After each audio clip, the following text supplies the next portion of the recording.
their starting rotation, top to bottom, 1 to 5, might be the best in baseball right now. I mean, Corbin Burns obviously is an ace. He's a number 1. Bradish was awesome last year. He could be in the Cy Young conversation.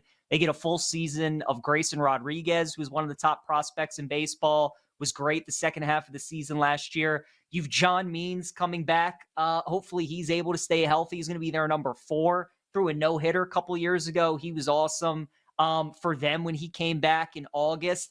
And then you got Dean Kramer, who, as your number 5, like Ryan, he would have been the Orioles like number 1 or number 2 a couple of years ago. And now he's their number 5. And by getting Corbin Burns, it allows you to move guys like Tyler Wells to the bullpen, give you some middle relief help. That's the only concern with the Orioles now. Now that they have Corbin Burns and they've solidified their 1-2-3 punch, I mean, they're, like you said, the lineup is stacked. It's loaded. And not only like 1 to 9 is their lineup really good, but they have positional players as well and guys that they can rotate in like every day. Like they have 11 or 12 guys that can play every day. The bullpen is the one area of concern. If Felix Bautista was healthy, like you said, I would be all in. Like, I'd be interested to see what the odds were. Like, as insane as it is, even if Bautista was healthy, the Yankees would still be favored to win that division, which just absolutely makes no sense. But if Bautista was healthy, Ryan, like, there really wouldn't be too many weaknesses on the Orioles. So you said it. They're priced to win the AL East at plus 250. I really like that. I know Tampa wakes out of bed and wins 90 games. Toronto is going to be really good. But I still think the Orioles are the team to beat, man. Like you said, they won 101 games last year. They didn't really lose anybody important. Now they're going to get a full season of Burns, a full season of Grayson Rodriguez. Jackson Holliday is going to come up. So it's there's a lot to be excited about, man. I'm fired up. Like the O's, they got a chance to have a special year. Yeah, I like the plus 250 price in the East. I mean, the Yankees made the splashy moves, and if they could stay healthy and if they can make a couple moves, like we'll see what they end up doing, obviously, at the deadline. If they could add a couple arms, I'd feel better about the Yanks. But I would rather play Toronto, at that price in the East, to be honest with you. So I feel really good about Baltimore coming into the season. I think the first thing that we do when we land in Las Vegas coming up on Sunday, we have a couple cocktails, and not only do we fire away on the plus 250 in the AL East, but I also think that you at least should take a little stab 14-1 to win the World Series, as you probably do every single season. Ooh. Let's bring in our guy, Jake Hassan, because Jake has been a member of the Orioles fan club as well. He was on the O's last year. Jake could also see this coming. So, Jake, what were your thoughts when you saw this move yesterday that Burns was going to Baltimore? So small story time. Like, I was at dinner with one of my friends, and my friend gets up to use the bathroom, so I look at my phone, whatever, and I see the pass-in notification, and my friend comes back from the bathroom, and I audibly say, "Oh my God," out loud in this restaurant. Like, didn't scream it, but my friend was like, "What?" And I go, "No, like, not a sports fan." So I was like, "Nothing, like, you're not going to get it. It's going to go over your head." But then, like, I had to fire off tweets. I could not believe my eyes when I open any odds board and the Yankees are still priced at 9-1 and the Orioles are 14 to 15-1. Couldn't believe my eyes. Like, it's absolutely outrageous. It's hilarious. The Orioles just won this division. They're 250 for the division. They just won 101 games. Yeah, they kind of limped out of the postseason, but you caught the Texas Rangers at the wrong time. Like, there's no shame in that. There's literally nothing you can do about that. I love this Orioles team as it were before Burns. Now I fully am invested. I think this is completely mispriced for World Series prices right now, for AL East prices right now. I don't think they're done either. Like, does anyone really think that Ryan O'Hearn is trotting out there on opening day? Does anyone really think that? Like, they could easily, I'm sorry, Ryan, I love you, but they could easily sign Cody Bellinger still. They could easily sign JD Martinez still.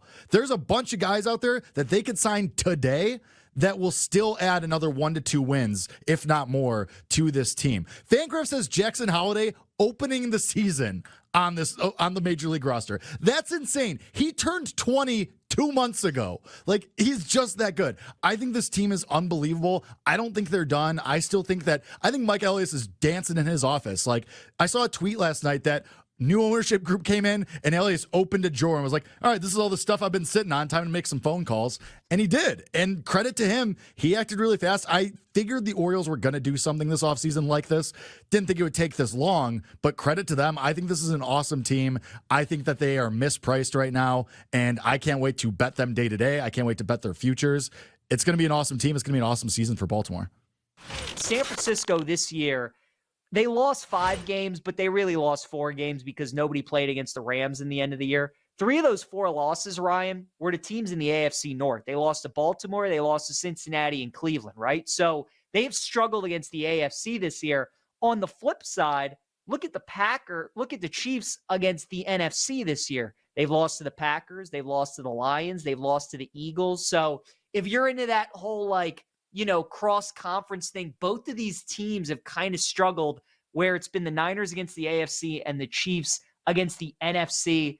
I've been saying all week, and I don't think this opinion is going to change. I think if you like San Francisco, I think you just bet them early. You bet them first quarter and you bet them first half. I don't think they're going to be able to come from behind like they have in their first 2 playoff games to beat Kansas City because, again, the formula to beating the Chiefs, Ryan, at least this year's version, you can't do it from coming from behind. You have to be up in the game. That defense and secondary is too good, and that's exactly what Kansas City wants. They want San Francisco to play from behind, and they want the same game script that they did against Baltimore, where they're up and the opposing team feels the need to throw the ball. And even though the Niners have the weapons on the outside, Purdy against this passing defense isn't exactly something that I want. So, man, it's a tough game, but I think that's, to me right now, is the play, is I think San Francisco first quarter or first half at like a -125. That would be my look.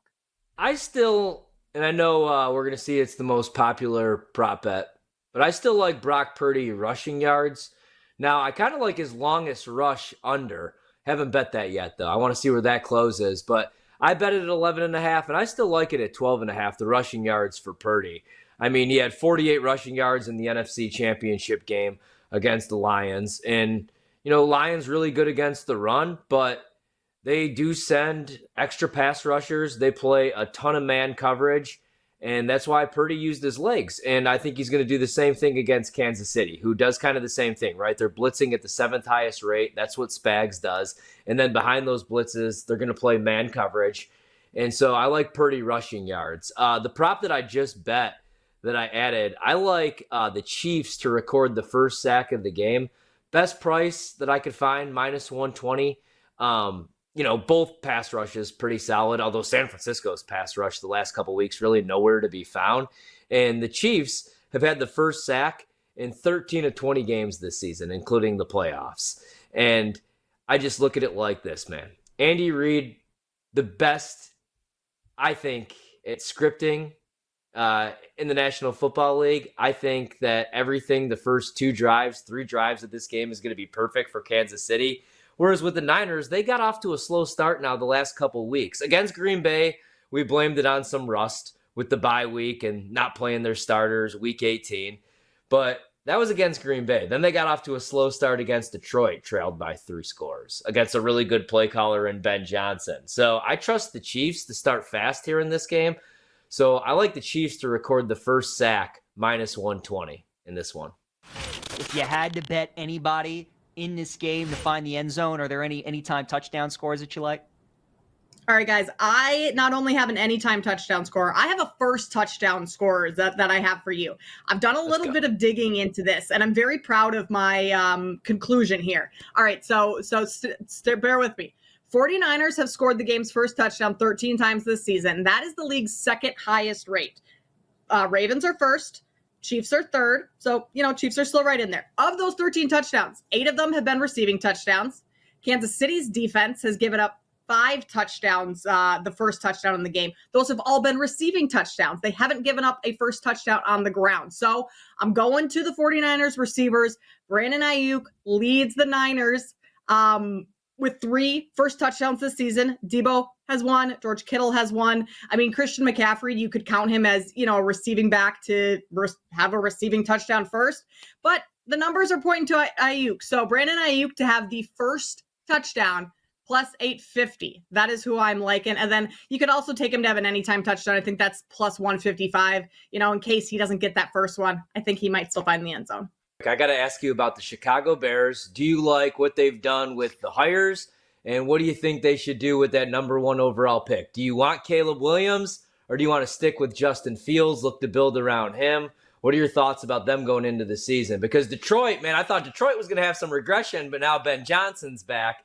All of a sudden, the Packers have their 3rd straight Hall of Fame quarterback. And Minnesota played defense last year. So what was supposed to be like a terrible division is actually pretty good. But the Bears have a ton of cap space and that number 1 overall pick. Yeah, I'm concerned for the Bears next year. I mean, what Eberflus did with the defense towards the end of the season or second half of the season, that was great. I just would have preferred, of all the head coaches that were available this offseason, we stick with Eberflus. I don't know. That, to me, I would have liked them to shake it up. I think you move on from Justin Fields. I was a big fan of Justin Fields, but he's played, 3 years, 30-some games, and we're still kind of unsure of if he can be our franchise quarterback.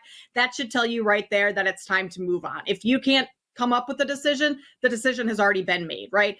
And at this point in the season with Kansas City being in the Super Bowl, they've had a down year. Their receivers weren't great all year, penalties, things like that, but they have one of the best quarterbacks of all time. And that just kind of goes to show, with a franchise quarterback, a Hall of Fame quarterback, you can get pretty far. You can do a lot of things.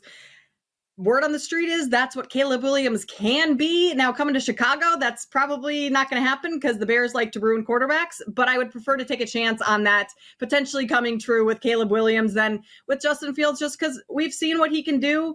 I would love for him to go have success somewhere else, but I think the time with the Bears is pretty much up. 30-some games, and we're still not sure. That tells me we need to move on.